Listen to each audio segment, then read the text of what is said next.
I didn't think I'd ever be in this position, writing this for strangers on the internet. But I need to get this out. Maybe someone will understand, even though I barely can. Here's what happened. I'm a 45-year-old man. I had a son, Alex, from my first marriage, a marriage I cherished more than anything. Alex is 19 now, a smart, ambitious kid with a bright future ahead of him. My first wife, Emily, passed away unexpectedly when Alex was only 10. Losing her broke me in ways I can't even describe. For years, it was just me and Alex. We were close, like two halves of the same whole. I raised him as best as I could, taught him everything I knew, and watched him grow into a man I could be proud of. But life felt hollow without Emily. Then I met her. Samantha. She was nothing like Emily. Where Emily was quiet and nurturing, Samantha was bold, vibrant, and full of life.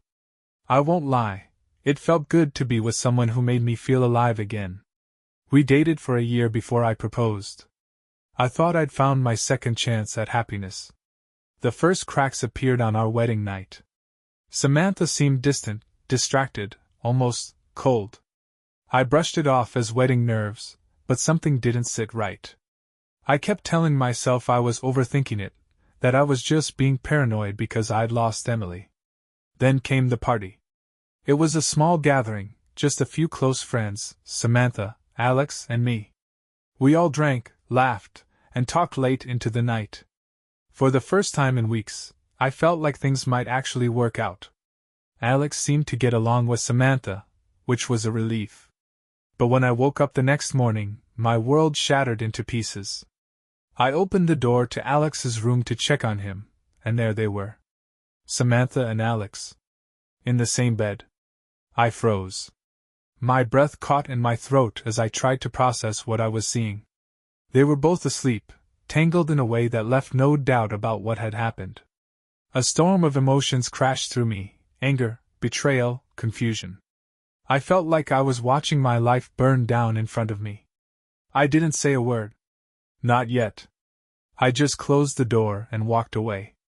That was the moment I decided there would be no forgiveness. I didn't confront them immediately. I couldn't. My mind raced with 1,000 thoughts, each one darker than the last. Betrayed by my son.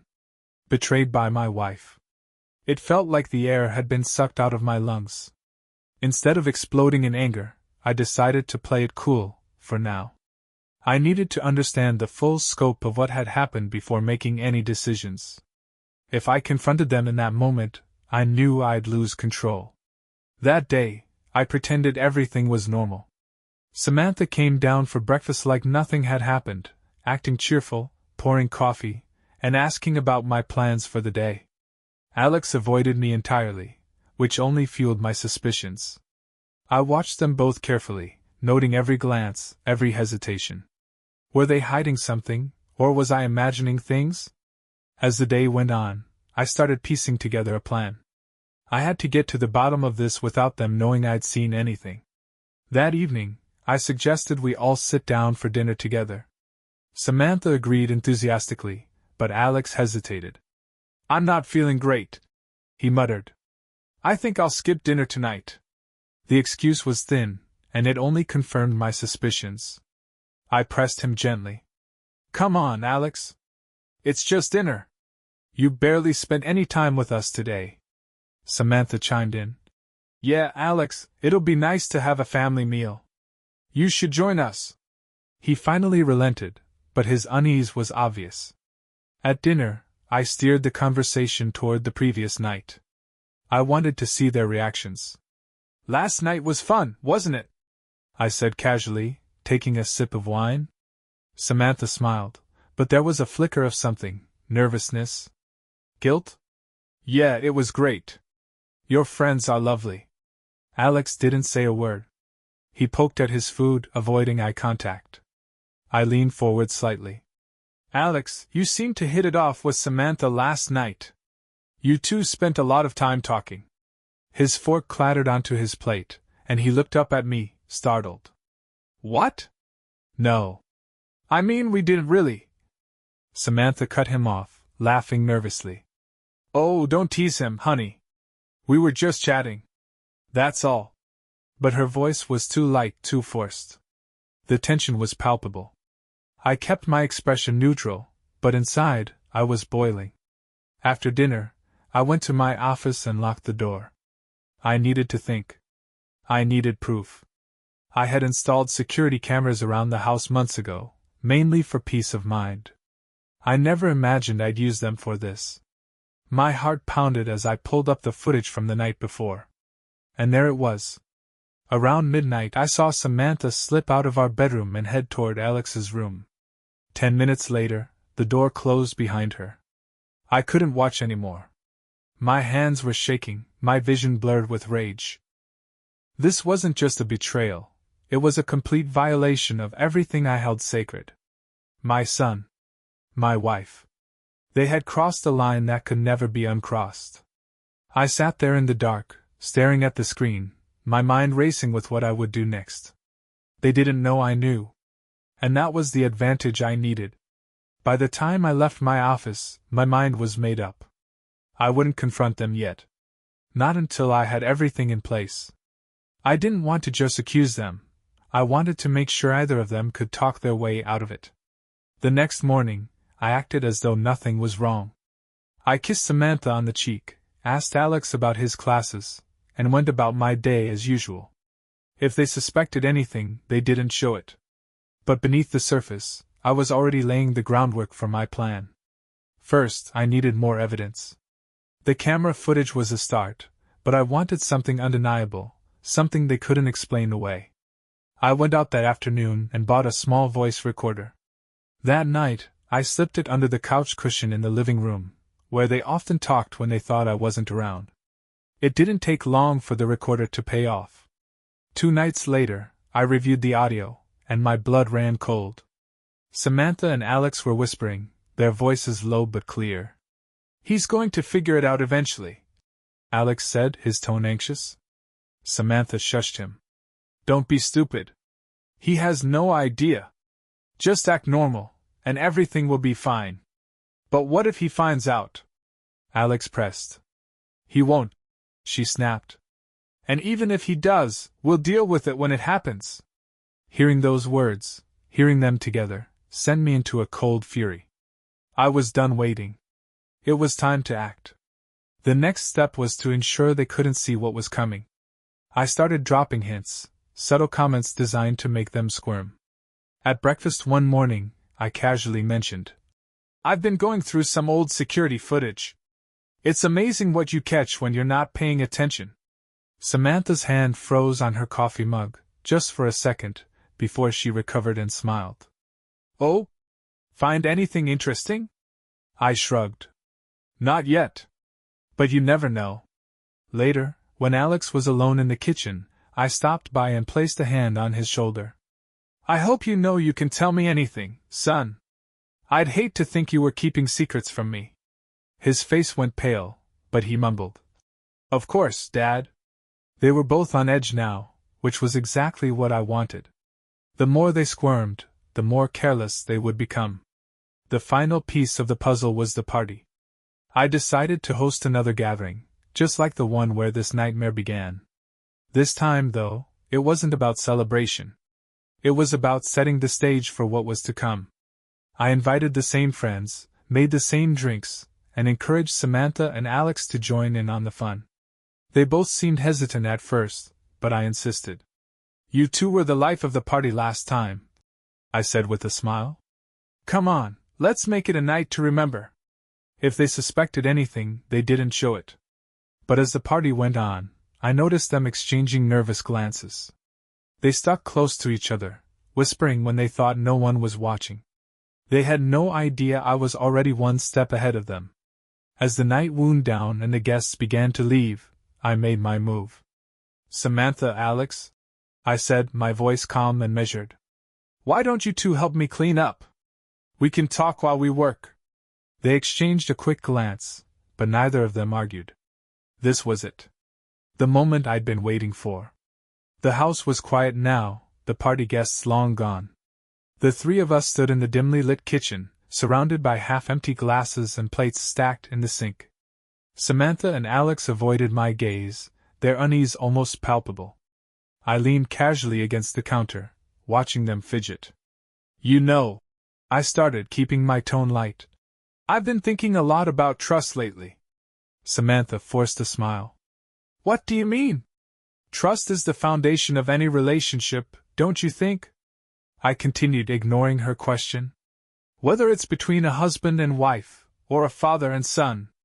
Alex's eyes darted toward the door. I should probably stay, I interrupted, my voice firm. This involves you too? His face turned red, and Samantha quickly stepped in. What's going on, honey? You're acting strange. I pushed off the counter and took a step toward them. Strange? Maybe that's because I've been seeing things. Hearing things. Samantha's smile faltered. What are you talking about? I pulled my phone from my pocket and tapped the screen. A familiar voice crackled to life. He's going to figure it out eventually. Don't be stupid. He has no idea. Samantha's face went pale. Alex froze, his mouth opening and closing like a fish out of water. What is this? Samantha stammered. Oh, just a little something I recorded, I said, my voice dripping with venom. I've been curious about the late-night visits, the whispers. And now I have my answer. Alex took a step back. Dad, I can explain. Explain? I snapped, my composure finally cracking. What could you possibly explain, Alex? That you slept with my wife? That you both lied to my face? Samantha stepped forward, her hands raised as if to calm me. Please, just listen. No! I roared, slamming my fist on the counter. You don't get to talk your way out of this. Do you have any idea what you've done? To me? To this family? The room fell into a heavy silence, broken only by the sound of my ragged breathing. Samantha finally spoke, her voice trembling. It wasn't supposed to happen like this. I never meant to hurt you. Never meant to hurt me? I laughed bitterly. You betrayed me in the worst way possible. And you, I said, turning to Alex. You're my own son. How could you do this to me? Alex looked at the floor, tears streaming down his face. I don't know, Dad. I'm sorry. I'm so sorry. Sorry won't fix this, I said coldly. Nothing will. For a long moment, none of us spoke. Then I straightened up, my face hardening. You think this is over? It's not. You have no idea what's coming. Both of them looked at me, their expressions a mix of fear and confusion. What does that mean? Samantha asked. I didn't answer. I just walked out of the room, leaving them to stew in their guilt and dread. But in my mind, I was already planning my next move. I didn't sleep that night. I sat in my office, staring at the evidence I'd collected, the footage, the audio recordings, replaying every betrayal in my head. Samantha's face, Alex's voice, their lies. The more I thought about it, the clearer my next steps became. Revenge wouldn't be rushed.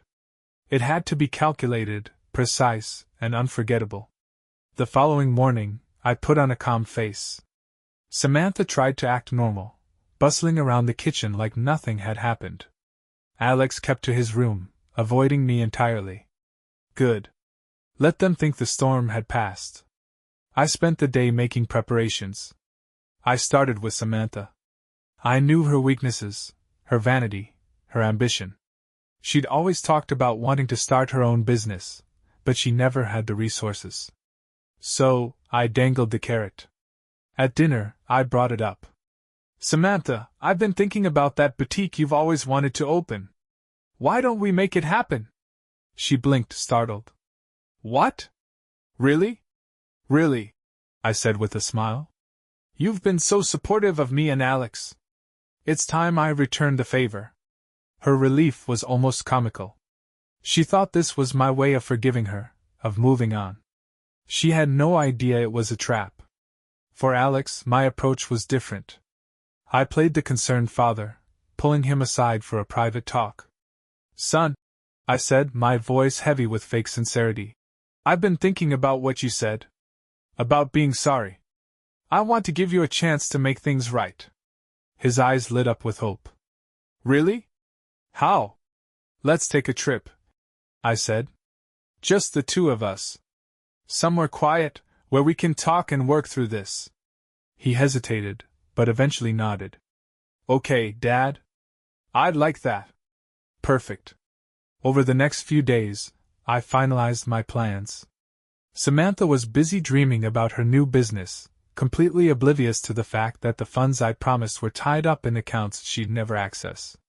Alex was nervous but hopeful, clinging to the idea that our trip would mend the rift between us. And me? I was calm. Cold. Ready. The night before the trip, I packed a bag with everything I need. Samantha kissed me goodbye, still blissfully unaware.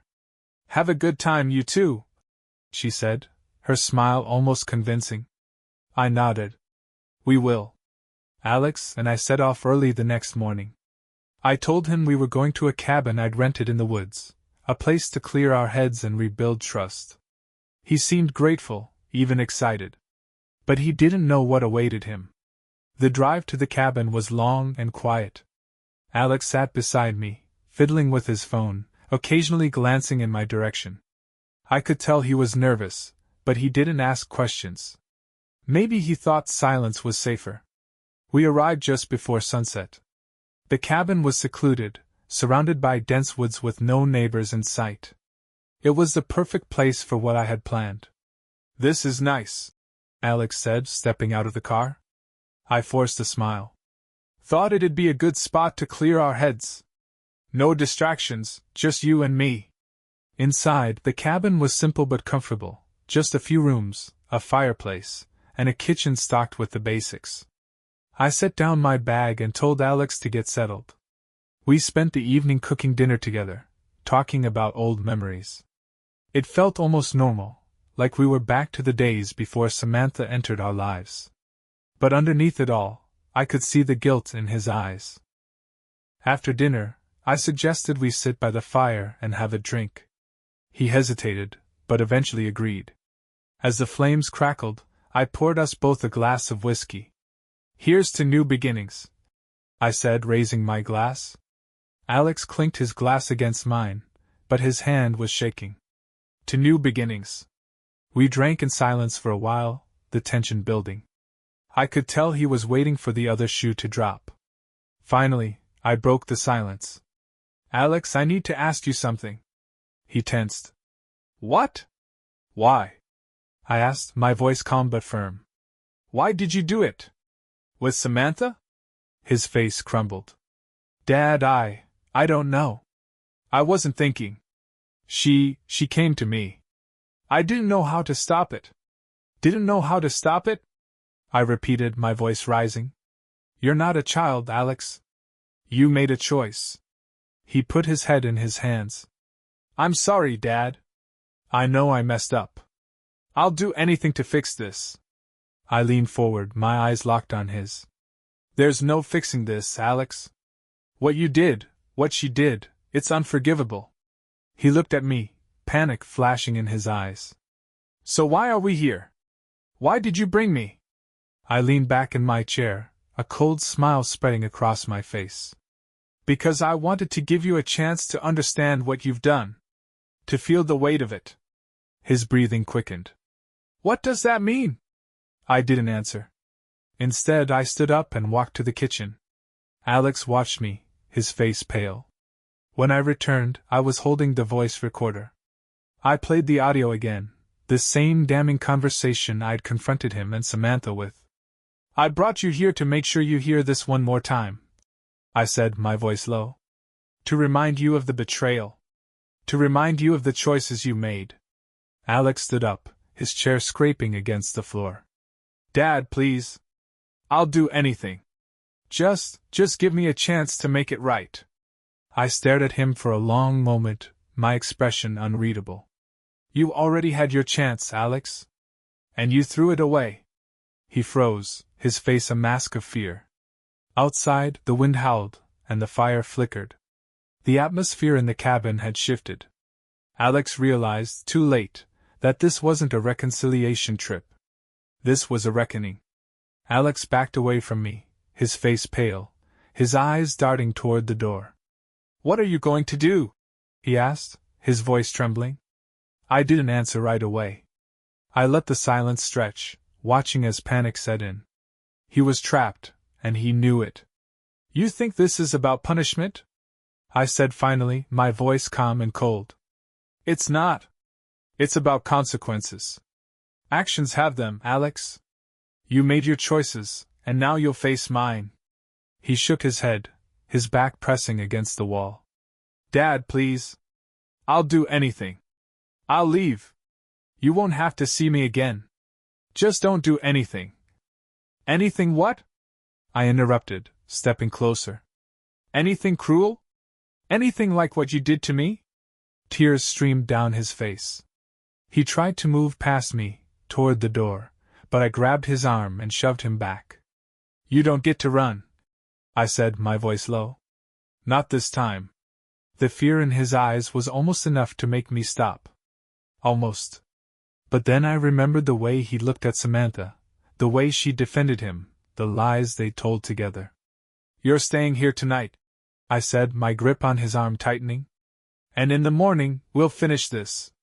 He nodded frantically, desperate to appease me. "Okay.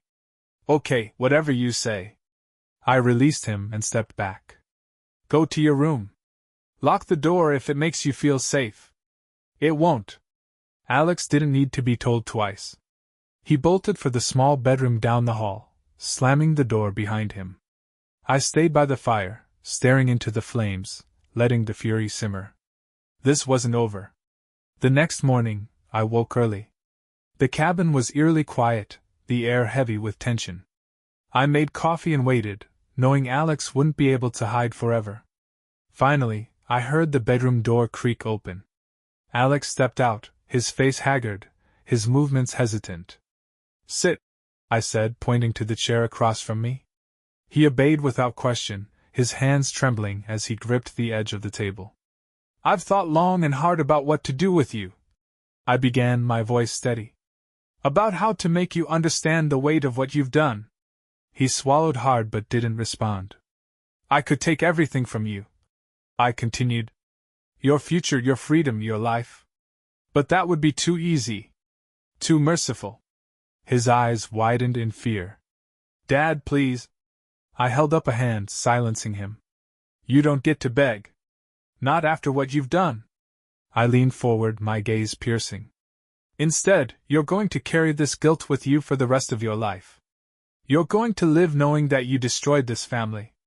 And you're going to feel that weight every single day." He nodded frantically, tears streaming down his face. "I will. I swear. I'll do anything you say." I stood up, towering over him. "Good. Because you're going to leave. Today. And you're never coming back." His head shot up, his face a mix of relief and disbelief. "I'll go. I'll leave right now. But before you go," I said, my voice hardening, "you're going to tell her. You're going to look Samantha in the eye and tell her this is over. That you'll never see her again." He nodded, his lips trembling. "Okay. I'll do it." I stepped back, giving him room to leave. "Pack your things. I'll drive you to the bus station. And don't think for a second that I'll change my mind." Alex scrambled to his room, grabbing his bag. When he returned, I was waiting by the door. This wasn't the end. Not yet. The drive to the bus station was silent. Alex sat in the passenger seat, staring out the window, his hands clenched into fists on his lap. I could feel the tension radiating from him, but I didn't say a word. There was nothing left to say. When we arrived, I pulled into the parking lot and turned off the engine. "Get out," I said flatly. Alex hesitated, his eyes pleading. "Dad. Don't." I cut him off. "This is where it ends, Alex. Take your things and go. You're not welcome in my home anymore." He opened his mouth to argue but seemed to think better of it. Instead, he nodded silently, grabbed his bag, and stepped out of the car. Before he closed the door, I said, "Remember what I told you. You call Samantha, you see her again, and I'll make sure you regret it." He flinched but nodded again. I won't, Dad. I promise. I didn't respond. I just watched as he walked toward the bus station, his shoulders slumped, his head hanging low. As soon as he disappeared inside, I pulled out my phone. There was one more thing I needed to do. I called Samantha. She picked up on the second ring, her voice cheerful. Hey, how's the trip going? It's over, I said coldly. Alex is gone. There was a pause. What do you mean, gone? I mean he's on a bus out of town, and he's not coming back, I said. And now it's your turn. My turn for what? She asked, her voice shaking. To pack your things and leave my house, I said. You're done here, Samantha. I don't want to see your face again. She tried to argue, her voice rising in panic. Wait, let's talk about this. We can work through it. No, I said firmly. There's no working through this. You made your choice, and now you'll live with it. I hung up before she could respond. For a moment, I sat in the car, gripping the steering wheel tightly. It should have felt satisfying to cut them both out of my life, but all I felt was emptiness. I started the car and drove home, my mind racing with everything that had happened. When I walked through the front door, the house was quiet. Samantha's things were still scattered around, a stark reminder of the life we'd built, or rather, the illusion of it. I went to my office, closed the door, and sat down at my desk. This wasn't the end. Not yet. There was one more thing I needed to do. The house was eerily silent that evening. Samantha hadn't returned yet, which suited me just fine. I needed time to think, to prepare for what would come next. I wasn't done, not by a long shot. I opened my laptop and began organizing the evidence, the security footage, the recordings, and every text message I'd pulled from Alex's and Samantha's devices. I'd spent weeks compiling it all, ensuring I had an airtight case. This wasn't just about personal revenge anymore. This was about destruction, complete and total. By midnight I'd crafted an email. It was addressed to everyone in our shared social circles, friends, family, Samantha's business contacts, and Alex's college peers. The subject line read, "The truth about Samantha and Alex." Inside I attached everything. The audio recording of their whispered conversation. The security footage of Samantha sneaking into Alex's room. Screenshots of their incriminating texts. I added a short message. I've spent my life building trust with the people I love, only to have it shattered by the two closest to me. They thought they could hide it. They were wrong. Here's the truth. Decide for yourselves what kind of people they are. I stared at the send button for a long moment. This was the final step. Once I clicked it, there would be no going back. But then I thought of Emily, my first wife, and the life we'd built together before she passed. She trusted me to raise Alex, to be a father he could look up to. And he'd thrown it all away. I pressed send. The email shot out into the world, a digital wrecking ball that would destroy everything Samantha and Alex had tried to protect. The fallout was immediate. The first call came less than an hour later, from one of Samantha's closest friends. Her voice was a mix of shock and disgust. How could she do this to you? To your son? I can't believe it. Then came the texts, one after another, pouring in from friends, family, and acquaintances. Some offered support, others expressed outrage. A few simply said they didn't know what to say. Samantha's reputation was in tatters before dawn. Her social media accounts were flooded with accusations and insults. People she thought were her allies turned their backs on her. As for Alex, the backlash was equally brutal. His college friends ostracized him, his professors whispered behind his back, and his dreams of a bright future began to crumble. But none of it brought me peace. That morning, Samantha finally returned. She burst through the door, her face pale, her eyes red from crying. "What did you do?" she demanded, holding up her phone. "Everyone knows. You've ruined me." I looked at her calmly. "You ruined yourself, Samantha. I just told the truth." She tried to argue, to plead, but I didn't care. I told her to pack her things and leave. Alex called me later that day, his voice shaking. Dad, why did you do this? You've destroyed my life. I was silent for a long moment before responding. You destroyed it, Alex. You destroyed mine, too. This is just what happens when you betray the people who love you. He begged for forgiveness, but I hung up. I'd done what I set out to do. They were both gone now, their lives shattered. But the house felt emptier than ever. In the weeks that followed, the silence became unbearable. The house, once filled with laughter and life, was now a hollow shell. I had achieved everything I set out to do. Samantha and Alex were gone, their lives in ruins. But instead of satisfaction, I felt nothing. One evening, as I sat alone in my office, my phone buzzed.